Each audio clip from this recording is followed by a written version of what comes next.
여러분, 혹시 샘트렉스라는 회사 들어보셨나요? 한때는 정말 유망한 기술주로 주목받았던 곳인데 이게 불과 1년 만에 무려 94%가 폭락했습니다. 아니 94%라니 거의 휴지 조각이 됐다는 얘기잖아요. 도대체 무슨 일이 있었던 걸까요? 오늘 저와 함께 이 미스터리를 한번 파헤쳐 보시죠. 자, 보세요. 불과 1년 전만 해도 이 주식의 52주 최고가가 얼마였냐면 55달러 50센트였습니다. 와, 투자자들 기대감이 정말 하늘을 찔렀겠죠? 다들 이 회사로 대박의 꿈을 꿨을 겁니다. 그런데 현실은 어땠을까요? 52주 최저가가 2달러 16센트입니다. 이건 뭐 천국에서 지옥으로 그냥 수직 낙하한 거죠. 이보다 더 어울리는 표현이 있을까 싶네요. 계산해보면 딱 나오죠. 무려 94% 하락, 투자했던 돈이 그냥 공중으로 사라진 거나 마찬가지입니다. 자, 그럼 이제 진짜 궁금해지죠? 아니 대체 무슨 일이 있었던 걸까요? 지금부터 샘트렉스가 투자자들한테 어떤 달콤한 약속을 했는지, 그리고 그 뒤에 숨겨진 진짜 모습은 어땠는지 하나하나 까보겠습니다. 자, 우선 회사가 보여준 청사진부터 한번 보죠. 그러니까 투자자들이 어떻게 유혹했는지 말이에요. 폭락 전까지만 해도 샘트렉스가 내세운 성장 스토리는 정말 그럴싸했거든요. 샘트렉스? 이 회사가 뭐 하는 곳이냐면요. 스스로를 다각화된 기술 기업이라고 불러요. 사업 분야가 크게 두 개인데 하나는 바이콘이라는 자회사를 통해서 영상 감시나 AI 분석 같은 보안 사업을 하고요. 또 다른 하나는 공장 유지 보수나 배출가스 제어 같은 산업 서비스를 해요. 어때요? 들어보면 꽤 괜찮아 보이죠? 뭔가 안정적인 사업 구조를 가진 것 같잖아요. 근데 이 회사가 여기서 만족을 못했어요. 아주 야심찬 계획들을 막 쏟아냅니다. 8월에는 새로운 계약을 따냈다고 발표하고 9월에는 우리 이제 로보틱스랑 항공우주 사업할 거야 하고 선언하죠. 요즘 제일 핫한 분야잖아요. 그리고 11월에 딱 정점을 찍습니다. 항공우주 엔지니어링 회사인 인보콘을 인수하겠다고 발표하면서 투자자들 기대감을 그냥 폭발시켜버린 거죠. 회사가 스스로를 뭐라고 불렀냐면 오늘날의 기술적 과제를 해결하는 선도적인 산업 및 제조 회사. 말은 정말 번지르르 하죠. 이게 바로 샘트렉스가 시장에 보여주고 싶었던 모습이었어요. 와, 정말 미래가 밝아 보이지 않나요? 하지만 회사가 보여준 이 화려한 겉모습과는 다르게 재무제표에 찍힌 숫자들은 완전히 다른 얘기를 하고 있었습니다. 지금부터 좀 불편할 수도 있는 진실을 들여다볼 시간입니다. 자, 이 표를 좀 보세요. 정말 충격적입니다. 매출이 얼마냐면 7,610만 달러. 우리 돈으로 거의 1,000억 원이에요. 매출만 보면 괜찮은데? 싶죠. 그런데 제일 중요한 주당 순이익, EPS를 보세요. 마이너스 86달러입니다. 이게 무슨 뜻이겠어요? 돈을 버는 게 아니라 그냥 어마어마하게 까먹고 있다는 거예요. 그러니까 1,000억 가까이 팔아도 남는 게 없으니 시가총액이 고작 1,500만 달러, 한 200억 원밖에 안 되는 겁니다. 아니, 상식적으로 이해가 안 되잖아요? 로보틱스다, 항공 우주다, 그렇게 미래 비전을 외치던 회사가 왜 이렇게 돈을 못 버는 걸까요? 그 비밀은 이 회사가 돈을 구하는 방식에 있었습니다. 최근 주가 폭락에 아주 결정적인 한 방을 날린 사건이 있었어요. 바로 12월 11일에 있었던 유상증자 발표입니다.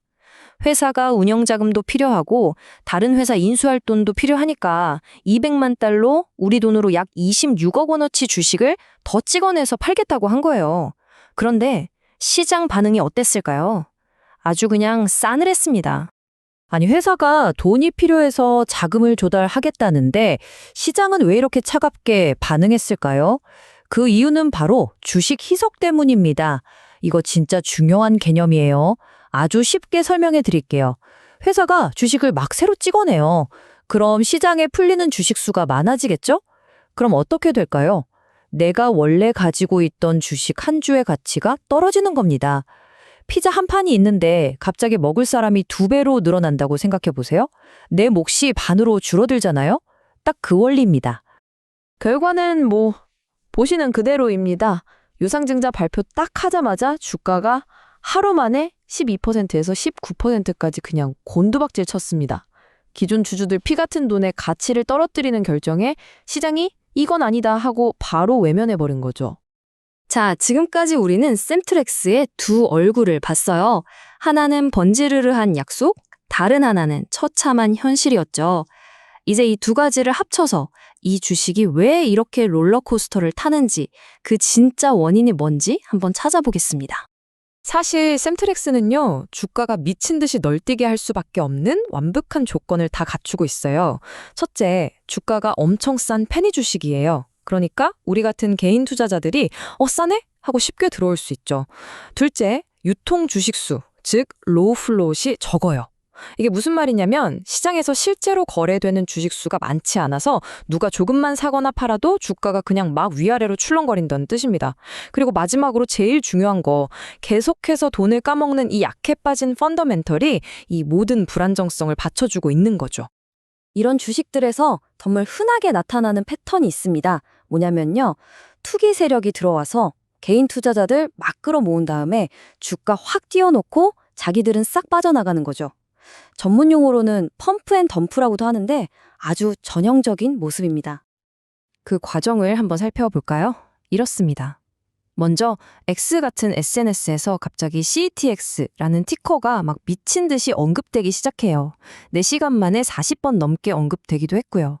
그럼 이걸 본 개인 투자자들이 이거 뭐 있나 봐 하고 막 달려들겠죠. 주가가 잠깐 폭등합니다.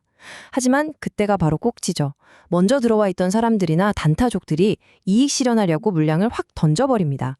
그럼 주가는 다시 폭락, 그리고 이 지긋지긋한 사이클이 계속 반복되는 겁니다. 결국 이 모든 문제의 핵심은 딱 하나예요. 회사는 살아남고 성장하려면 계속 돈이 필요해요. 외부에서 돈을 끌어와야만 하죠.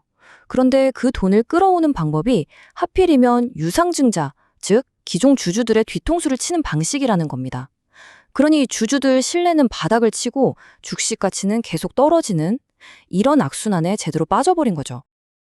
자, 이제 퍼즐 조각이 거의 다 맞춰진 것 같네요. 그렇다면 이 모든 정보를 가지고 우리 투자자들은 어떤 판단을 내려야 할까요? 샘트렉스의 두 얼굴을 마지막으로 딱 정리해 드릴게요. 보시면 샘트렉스는 정말 극과 극의 두 얼굴을 가지고 있어요.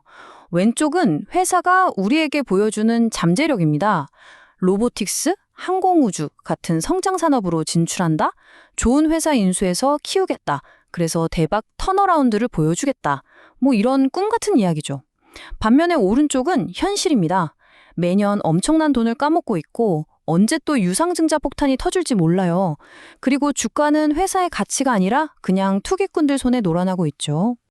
시장에서 보는 시각도 딱 갈려요. 여기 보세요. 대부분인 80%는 이건 아니다. 유상증자 리스크가 너무 크고 돈도 못 번다. 면서 아주 부정적이에요. 한 15% 정도는 좀 신중한 입장인데 한 애널리스트는 보유 의견에 목표 주가 1달러를 제시하기도 했어요. 지금보다도 더 떨어질 수 있다는 거죠.